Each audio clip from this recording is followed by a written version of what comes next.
ეს კადრები ჭავჭავაძის გამზირზე დამონტაჟებულმა კამერამ 22 საათზე და 56 წუთზე გადაიღო. ამ დროს მამაკაცი, რომელსაც სახეზე სავარაუდოდ გარეგნული ერის შესასრულად სილიკონის ნიღაბი უკეთია, მესიჭობს. ის ჭავჭავაძის 7 ნომერში, კორპუსთან არის ჩასაფრებული. ამ დროს ცნობილი კანონიერი ქურდის სოხუმსკის ძმა კორპუსში, ახლო მეგობრის პანაშვიძე ასული, ლევან ჯანგველაძე სპეციალურად ამ დღისთვის მოსკოვიდან ჩამოფრინდა. ცხოვრობდა? თქვენ ხშირი კომუნიკაცია გქონდათ? რა თქმა უნდა, მეგობრები ვარ. ვაკეში ოფისი ქონდა რამე? ამ ტერიტორიაზე რა უნდა? პანაშვიძე. მეც ვერაფერს ვერ პირისპირება ბიზნესს. არაფერი, აბსოლუტურად. ბიზნესი სად გქონდა ქალბატონ? მოსკოვში და სხვა ქვეყნებში. აქ არის. დაახლოებით 12-ის ნახევარზე ლევან ჯანგველაძე ჭავჭავაძის 7 ნომრიდან გამოდის. ის მარტო არ არის, მასთან ერთად იმყოფება მისი მეგობარი. დაუდასტურებელი ინფორმაციით, ისიც მოსკოვში მცხოვრები ბიზნესმენი კახა ძანძავაა. კილერი ამ დროს ჭავჭავაძის გამზირზე ელოდება. მკვლელი ჯანგველაძეს უახლოვდება, თუმცა ამ დროს გეგმებს გამლელი მოქალაქეები ურევენ, რომლებიც ჭავჭავაძის გამზირზე ჩნდებიან. კილერი იცდის, რომ მათ ჩაიარონ და ისვრის.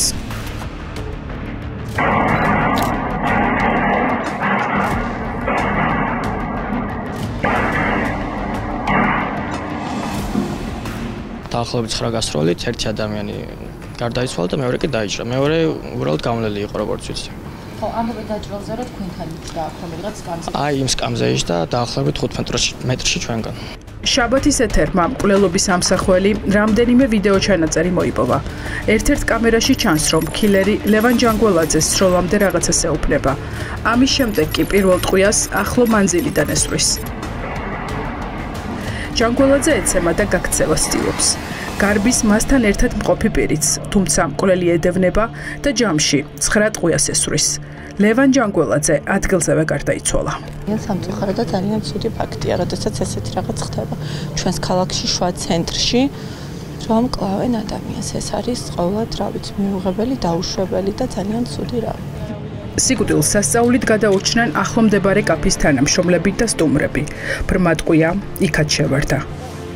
რამდენი ადამიანი იყო შეგიძლიათ? 3.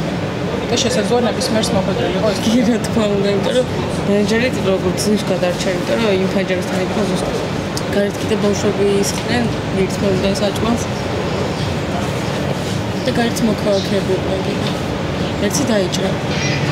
ეს თანხმლები პირით მასთან ერთად იყო. ის გამოვიდა პანიშვილი. ხო, თუ გარეშე თანხმლები. არ ვიცი, მე უბრალოდ დავინახე დაჭრილებელი. მგონი ფეხში იყო დაჭრილი. ოლექსი. სასწრაფო გადაიყვანა? არ ვიცი, აღებია, ხო იქით ერთად გავედი. თვითმხილველი ყვება, რომ პანიკაში მყოფმა პერსონალმა კაფეში მყოფი ადამიანები ქვედა სართულზე ჩაიყვანა. ანუ შუშას რომ მოხდა ეს ტყვია, შუშა ჩაიმცხრა და აი დაახლოებით აი ამ ტრაექტორით ამცდა ტყვია ფანჯარასთან მიდექი და მე შესაბამისად შევეცადე, რომ რაღაც მზომები მივიღო და ყველა დავაწვნა და დაბლა ჩავიყვანე. მკვლელი დანაშაულის ადგილიდან უნივერსიტეტის მიმართულებით გარბის.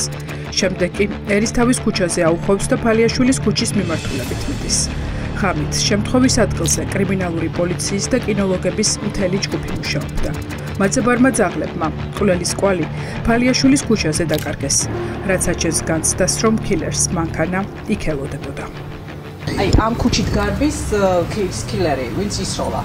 და სავარაუდოდ დიდ კამერას თქვენსაც უნდა გქონდეს დაფიქსირებული. შეიძლება ამოიღეს. გამოძება თქვენი კამერები წაიღო? პოლიციელებმა ამოიღეს კამერები? არა? აი, იმიტომ რომ კილერი ამ მიმართულებით გარბის ფალიაშვილზე, ადამიანი რომელმაც ჩაცხილა. კანონიერი ქურდის ძმა თბილისში გუშინ მოსკოვიდან საღამოს 9 საათზე ჩამოფრინდა. აეროპორტში დახვდა მძღოლი და პირდაპირ პანაშვიძე წავიდა. მისი აქ ყოფნის შესახებ ინფორმაცია ახლო გარემოცვის გარდა არავის ჰქონდა. იმ დღეს ჯანგველაძესთან ერთად უნდა ყოფილიყო პირადი მცველი, რომელიც ცუდად ყოფნის გამო სამსახურში ვერ გავიდა. ამიტომ ჯანგველაძეს მძღოლი მანქანაში ელოდა. შაბათის ეთერის ინფორმაციით მას იარაღი ჰქონდა, თუმცა რეაგირება ვერ მოასწრო. როგორც ჩანს, დაქირავებულ მკვლელს კარგად ჰქონდა შესწავლილი ლევან ჯანგველაძის გადაადგილების მარშრუტი და იცოდა, რომ პანაშვიდიდან გამოსვლის შემდეგ მას გზის მონაკვეთი მანქანამდე ფეხით უნდა გაევლო. ისიც იცოდნენ, ალბათ რომ ჩამოვიდა პანაშვიდისთვის და სამძევრისთვის. ვი არ მივიდა იქაც. ისე დროს არ მივიდა, როცა ხალხი იყო. ხალხი რო დაიშალა, მე მივიდა. მოტყობა შინაური იყო. თორემ მაგდოს პანაშიძე ვერ მიდის. ან შესაძლებელია დიდ ყურადღებას აერიდა და მე შევიდა, ხალხი რო გამოვიდა. ლევან ჯანგველაძე, ცნობილი კანონიერი ქურდის, მერაბ ჯანგველაძის იგივე სოხუმსკის ძმა. საჯარო ინფორმაციით, ჯანგველაძეს წლებია დაპირისპირება აქვს ცნობილ კანონიერ ქურდთან, შაქრო კალაშოვთან. ორად გაყოფილი ქურდული სამყარო კი ჯანგველაძის და კალაშოვის ბანაკებად ითვლება. 2022 წლის 7 თებერვალს ქურდებს შორის შერიგების მოტივით შეხვედრა შედგა. თითქოს ზავით დაიდო, თუმცა მტრობა ამით არ დასრულებულა. თბილისში მოკლულ მერაბ ჯანგველაძის ძმას ბიზნესი ჰქონდა მოსკოვში. ის 3 კომპანიის მფლობელია.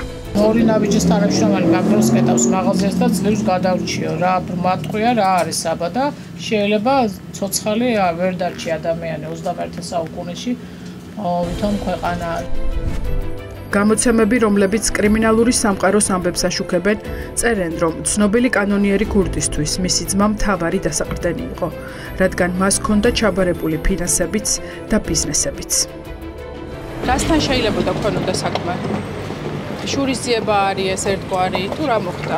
10 ტყვით ადამიანი ჩაცხილეს. მე ვიცი, რომ ბიზნესები ქონდა ბატონ ლევასაც, მათ შორის ახლო კავშირში იყო ხელმძღვანელობასთან ფოთის სპორტის და ჩამოვიდა საქართველოში იმისთვის, რომ შეხვედრები ეწარმოებინა.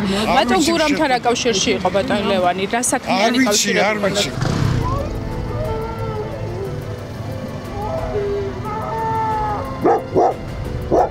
მთელი ღამე პოლიცია მთელი ქვეყნის მასშტაბით ეძებდა მკვლელს, რომელმაც შუაგულ თბილისში ლევან ჯანგველაძე ჩაცხრილა.